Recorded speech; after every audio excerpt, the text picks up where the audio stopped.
Please join me in welcoming Lieutenant General Harter. Thanks, brother. Good to see you. Good to see you. When I first joined the Video, military, please. I couldn't do even one push-up. And every time I felt I couldn't do it, I remembered my mom used to asking me, did you not give up? Did you do your best? So I was born in Seoul, South Korea. And when I was 14, my mom found an opportunity to work in New York City. After graduating high school, I went to the recruiting center, and my recruiter told me there are a lot of jobs. What do you want to do? I played flute. And he gave me a big smile, and he told me there's a job for me, which is Army Reserve Band. We play and present the American flag, and it's such great opportunity for us to connect the community. Math was another field that I was interested. I became a math teacher through a scholarship that was given to military members who have a STEM program. I think leadership is motivating soldiers to achieve their mission. Same thing in teaching. I'm motivating students to achieve their academic goals. That confidence that I gained from the Army Reserve, I didn't want to stop there. I became a master fitness trainer, and I conduct the physical readiness training for everyone to learn. I want to see how far can I go. So I started running like a couple blocks, and we first ran 5K, and then later we started running 10K. And we ran New York City Marathon, Chicago Marathon, Philadelphia Marathon, and we completed the Berlin Marathon. I was the girl who couldn't even do one push-up when I first joined the Army. And then I ran the World Marathon. So much accomplishment, and I couldn't do it without any support. My whole unit is supporting me. It's just so much appreciation I have. I feel joyfully overwhelmed just remembering.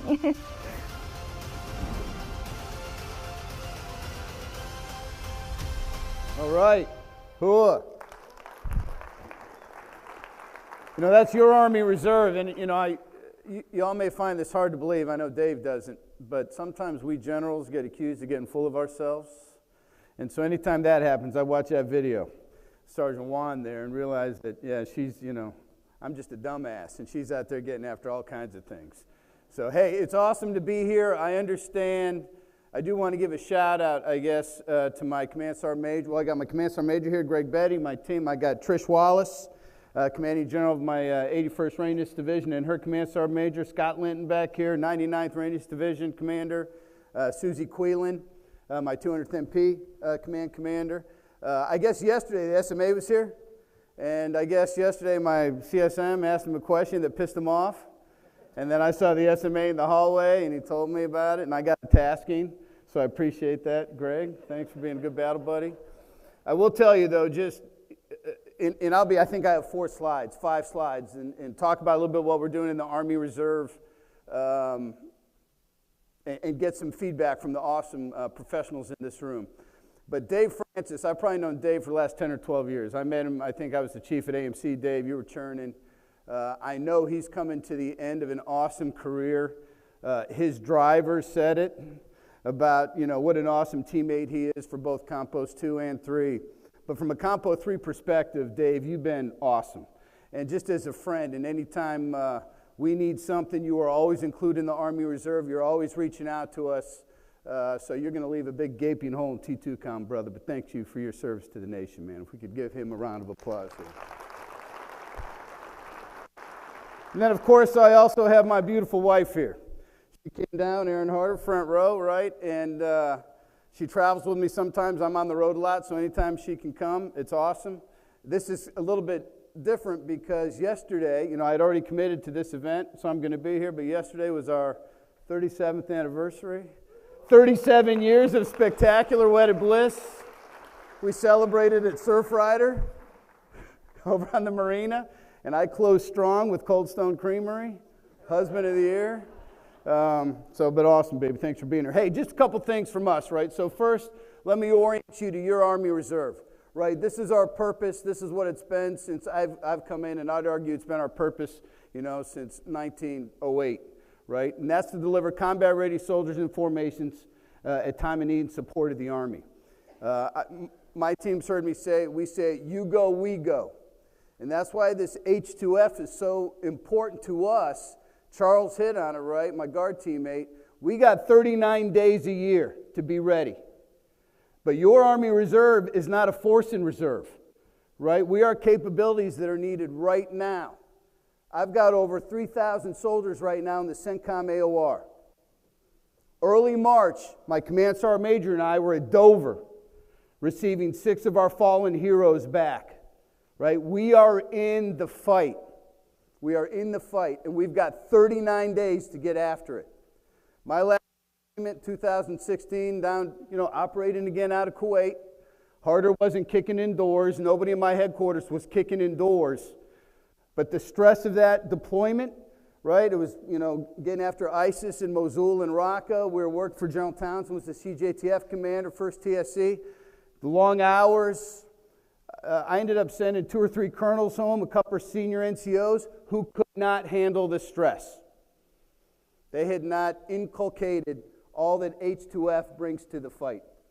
So this is what we're getting after. And that 4th line of effort, strengthen the profession, that's where we've nested our H2F enterprise and what we're trying to get after across our footprint.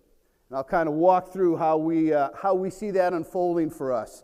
We know that we can't do what Compo 1 is doing with Sparks and brigade level engagement. The resources just aren't there. But we have a plan. And I've got to brief the Sergeant Major on it now of the Army when I get back because of Greg Betty. So thank you. Okay, I guess I'm controlling this. Let's see if I can make this work. Okay, hey, for the Army Reserve, Geographic C2 has been our decisive operation here for about the last 18 months. So the way we're currently structured, I'll use Susie, my 210th Command commander here. She's based out of Fort Meade, Maryland. 11,000, 12,000 soldiers in your formation, Susie? They spread all across the entire United States. So it's a 2-star command. She's got brigades out there, and she's executing mission command. But she's got soldiers spread all across the United States. What we're looking to try to go to is more of a geographic model. I currently have 4 Readiness Divisions. 2 of those commanders are here today. And they're think of them as currently as garrison commands on steroids. So they provide facility support, maintenance support, reinforcing personnel support, soldier support to all the soldiers in their footprint. So if Susie has units in Trish's footprint right now, which is kind of the southeast, Trish's formation, the 81st, is making sure those reserve centers are taken care of some of those administrative actions. What we're looking to do is expand our Readiness Divisions from 4 to 6 and kind of make the Readiness Divisions, give them mission command of the formations in their footprint. So right now, the way we're operating, we've done a pilot with the 81st with our H2F integration team. Saw some teammates from when I was in the 81st here. It's awesome. So we've got those folks there. We're looking to expand those formations. So as we grow out our professionals, our physical therapists, some of which we have in our own medical community, right? Mobilized soldiers. We have the bulk of the Army's medical formations, as I know Deidre knows. By the way, Deidre, for what it's 91 marathons, 0 right here. And that number's not changing. Couple 10-milers, right? I've done a half marathon, but I'm at 0. Dave, you're at 0 too, aren't you? Oh, all right, good. Hey, you're retiring 5 months. I'm to come see you, brother. I don't want to, what she said. Anyway, I don't mean to get off track. So what we're looking to do is put those professionals in our Readiness Divisions, right? In those Readiness Divisions, so we'll have the conditioning coaches, the athletic trainers, the dietitians, the physical therapists. We'll build the teams out of our Readiness Divisions, and then we surge to need. And we surge out to those formations. I still have the brigade formations out there on the ground. As they're executing their battle assemblies, again, 39 days a year, we engage with them. And we make sure we engage with them on the ground. You can see where I have training locations: Fort Hunter Liggett, Fort Dix, Fort McCoy, Wisconsin, Fort Buchanan, Puerto Rico, partnering with the National Guard at Camp Shelby. And I'll talk a little bit about that. we're going to flood that zone. If we're going to build facilities, that's where we're going to invest. Because at any given time, during the summer, I'll have 8 to 10 to 12,000 Army Reserve soldiers and Guardsmen in Compo 1, candidly, that will surge through those training areas for their annual training. That's when I can get touch points at a Spark-like facility with more professionals, walk young men and women through, hey, how do we get after this? Build the culture. They have to have agency.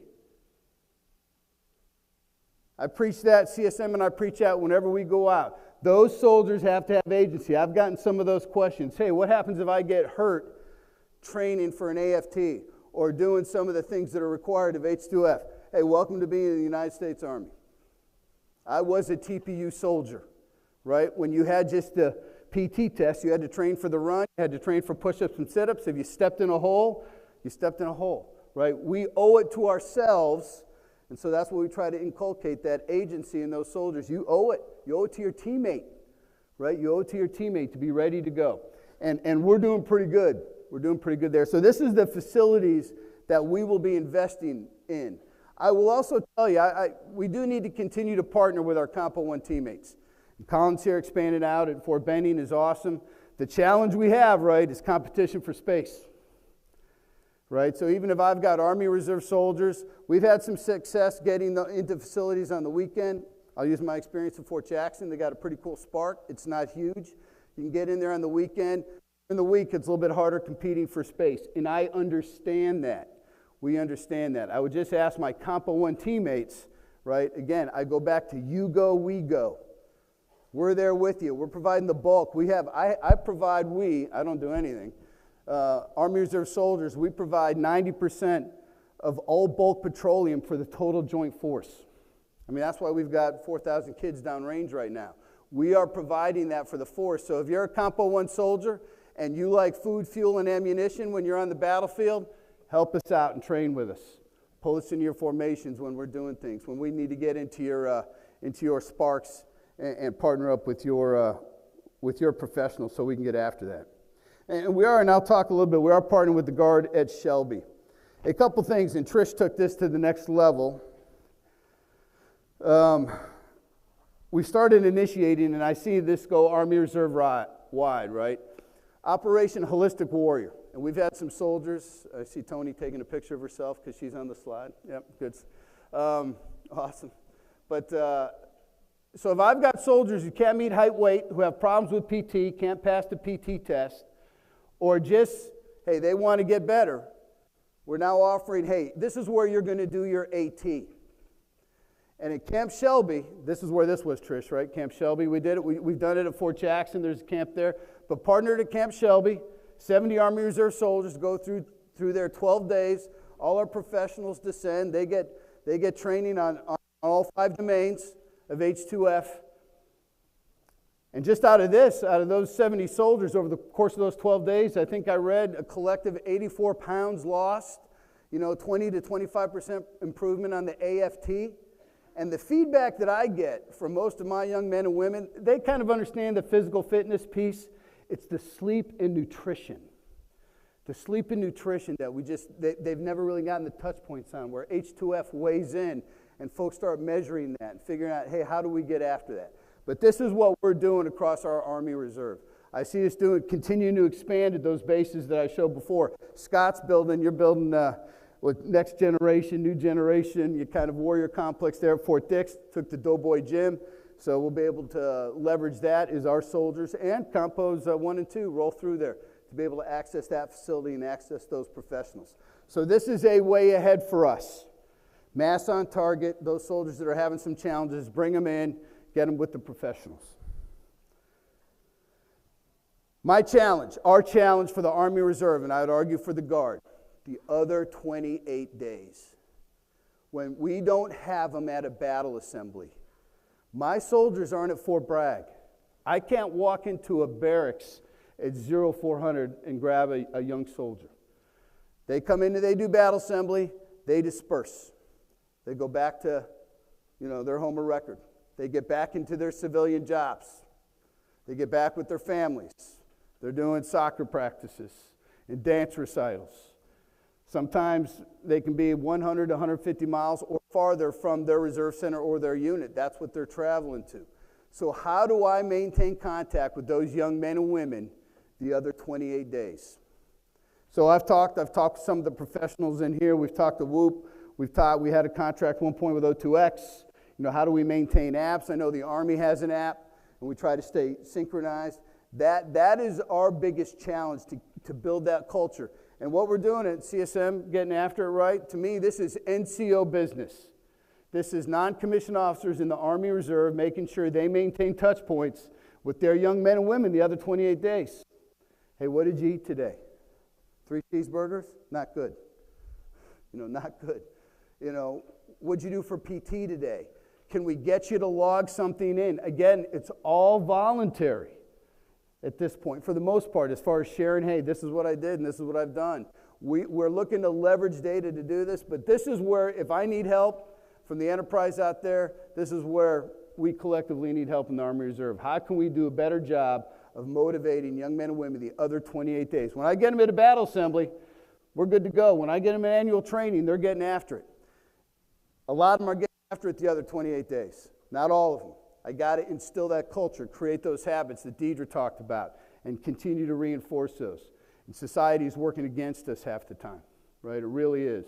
So this is what we're trying to get after. Here's some of the things we're doing about it, right? So like I said, multi-component partnerships. We're expanding out at Camp Shelby, right, where we can get with our National Guard teammates.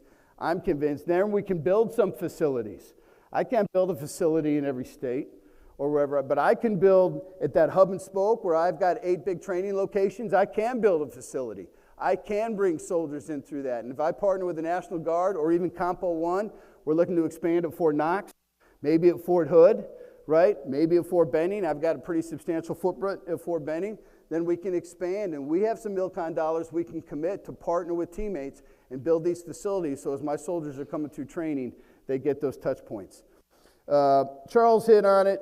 Dave's been fantastic. The Army's been pretty good. You go, we go. The Army Reserve needs to receive that same kind of resourcing love for H2F as we continue to expand out.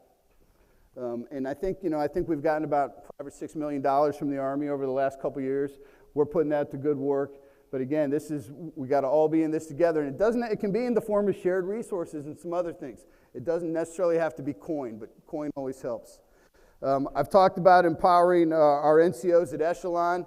Any kind of connectivity that we can create between that NCO and that young soldier when they're out and about, or officer and NCO, whether it's in the form of app. I was at the presentation, Dave, you were there. We did up at AUSA a couple months ago, and one of our partners was talking about creating an addictive app.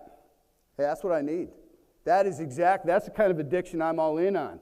If you're addicted to fitness and checking yourself, we check our steps, we check what we eat. I don't do any of that, but I've heard people do that. But I mean, that's the kind of stuff that we need to do, right? And that's the kind of what I need to get inculcated into my youngsters. And then the last thing I'll hit on, so another big change that we're doing right now is that as opposed to like the Army Reserve, my headquarters staff out of Fort Bragg, I have my USARC headquarters is at Fort Bragg, and then I spend a lot of time at the Pentagon. I have my OCAR headquarters. As opposed to those two headquarters organizations running or trying to spearhead H2F, we've put a commander in charge. I've identified a couple of the commanders that are here in the room. The Readiness Division, those commanders and CSMs will have a heavy lift, but I've put the AR MedCom commander, Beth Salisbury, in charge of H2F. And she's creating an integration cell in partnership with the RDs that all of my requirements will flow into. She's developing and coordinating with data platforms. We'll be able to work contracting, synchronized with those healthcare professionals that understand how this works, and then be able to empower at Echelon. And so for all those industry partners that are constantly asking to see me, now it's Beth Salisbury. That's who you need to see. She's the one who will be driving on this force, in addition to the Readiness Division commanders and our other commanders. But hey, that's what I wanted to share with you today, right? If there's any big takeaways, your Army Reserve, we are in the fight. We are not a force in reserve.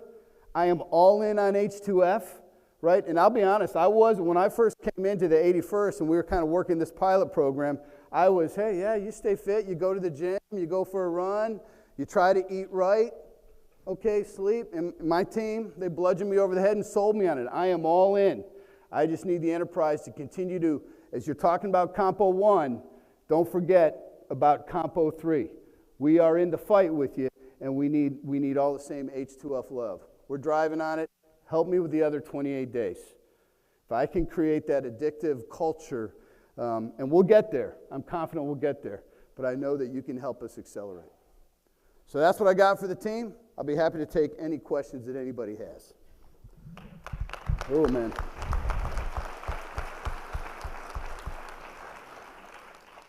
Sir, we do have some questions. The first one is, do you have any insights in how you're utilizing civilian-acquired skills within the reserve component to expedite the fielding of H2F teams, building a model that works for your compo? Yeah, that's a great question. So right now, I don't want to, we're about half-ass on that. I hate to say that. We do not do a good job right now of leveraging civilian skills, of understanding it across our entire footprint, right? And there's some databases out there where Army Reserve soldiers can put in, hey, I'm a truck driver, but I'm also a nuclear physicist on the civilian side, which we, by the way, have. Right? But they just want to drive trucks when they're soldiers. But I do have an organization, my Innovation Command. It's kind of, the old platform used to be called Gig Eagle. Michelle Link, my commander, is developing a new platform where all my Army Reserve soldiers can input what their civilian skill sets are if they want to be, taken into consideration when we look at leveraging them against a problem set. And so we will have that up and running here probably in the next couple days. Yes, sir. Sir, regarding your Operation Holistic Warrior, is there any plan to expand that, more cycles throughout the year or other geographic locations? I think absolutely. I don't see why, if I've got soldiers right now who are non-compliant with the physical standards, that's where they need to go for their AT. And before I had Readiness Division commanders that didn't have mission command, like I said, of soldiers in their footprint. Now they do. Now they do. Now we're tracking K flags, right? And so we know it's, across the whole footprint, we can direct those soldiers to make sure we're taking care of them. So it will continue to expand. Sir, you had mentioned that one of the gaps. It'd be great if these lights were brighter. I should have warned you, sir. Yeah, sir, you had mentioned the AFT performance gap. And so when USAR soldiers are expected to meet the same standards without equal access to H2F resources, training time, and recovery support, do you have any initiatives that are working to close that gap? So we have access. So our professionals that we will have at the RDs, those soldiers have access to them virtually at all times, right? And I saw that play out at the 81st. The hands-on piece, we just don't have. And so that's where it's NCOs and leaders at echelon and growing our H2F integrator footprint within our formations that have those touch points with those soldiers, right? And to be able to help them get through that. I will tell you, every young man and woman in my formation can get after the AFT. So I've engaged some folks and said, hey, we need gym memberships. Why isn't the Army Reserve? We're not going to do that. Right? You can train for the AFT in your front yard. Right? You can do that. But we owe it to continue to expand. Holistic Warrior, continue to help them build agency, buy into this, understand what their responsibility is, and we will get as many resources as we can to them. But the virtual when we're not at battle assembly is the best we can do right now. Sir, the next question is, with geographic considerations in mind, has there been any consideration for building Sparks in areas with both large Compo 2 and 3 presence? Yes. Yeah, kind of talked about that. Where we can invest in our training areas, where we have thousands of soldiers coming through in the summer. Scott Linton's doing that at Fort Dix, as an example. Sir, are there any plans to expand H2F support and initiatives for OCONUS locations? Not on the Army Reserve. I'm going to have to hit up my active component battle buddies over there if they got something that we can pile into. Now, our commands over there have H2F experience, and we're getting after it, but not on the facility side.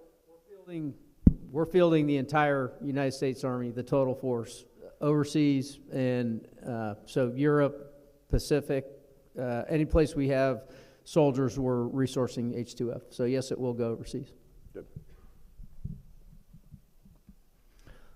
Sir, this question was asked earlier to another speaker, but the question is now obviously specific to your compo. Can you share your perspective on how reserve soldiers can utilize H2F to prepare for the high op tempo across the Department of War within the LSCO environment? Yeah, I mean, I think Charles answered it right. I mean, it's just kind of what I said earlier. You know, the fitness piece, I think most of us get. Some of our youngsters, you know, you got to train them up a little bit. But the nutrition and sleep, I mean, that is where you build the resiliency, right? You got to have the fitness piece, but and the spiritual piece, right? But the fitness and sleep is where you build that resiliency.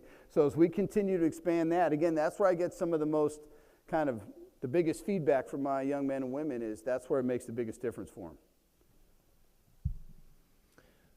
Sir, the next question says, it seems currently that the AGR or other full-time resources are at the forefront of the program. Since the TPU soldier is the primary Army Reserve resource, how can they be more integrated into planning and implementation?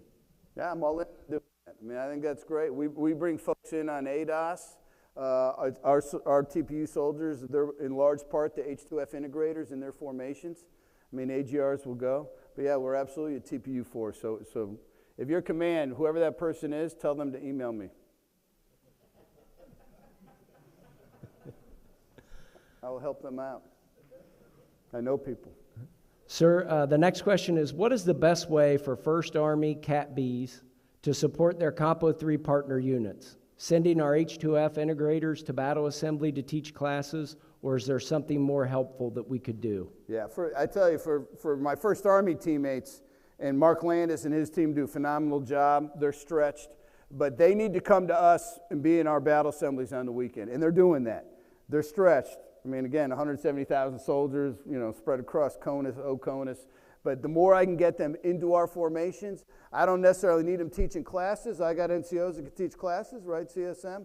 I need them seeing how we operate and helping to leverage resources that they can bring to bear from the total Army to help us. Sir, you may have touched on this earlier. My apologies if you did. But are there any efforts toward leveraging ROTC and university partnerships and facilities to assist with H2F implementation for the reserve force? Yeah, I think that's a great question too. I mean, we've had some one-off success depending on where a unit is and if they're co-located by a university or even a high school where we get access to some of their facilities. I think that's something we can expand more. We have a private-public partnership that we expand with our universities, and so I think that is something that we can leverage better as a component.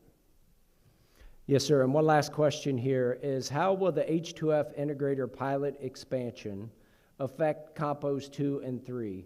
What is a realistic timeline for implementation? Yeah, I mean, I think we're rolled into the same bucket. So, and I'm all for, you know, as we stand up classes and we're able to execute ours at Fort Dix, we've sent a bunch of young men and women to Fort Jackson. We'll send them to Benning. Sergeant Rice, I have operating in your formation. And so we'll just continue to expand. This is a priority. You got to be physically, all the pillars of H2F, that's building the resilience that we need. And again, you go, we go. We're out there. We're out there in the front lines. Yeah, sir. Sorry, Major Mack. And so just for everybody's awareness, so by density, the Army Reserve has more certified H2F integrators than the other two compos percentage-wise. So hats off to the Army Reserve, General Harter, Sergeant Major, for prioritizing getting your non-commissioned officers, young leaders through that integrator course. Again, leading the way percentage-wise by density of population. That's awesome. Thanks, Sergeant Major. And sir, that's it. I appreciate it. Awesome. Thanks, team.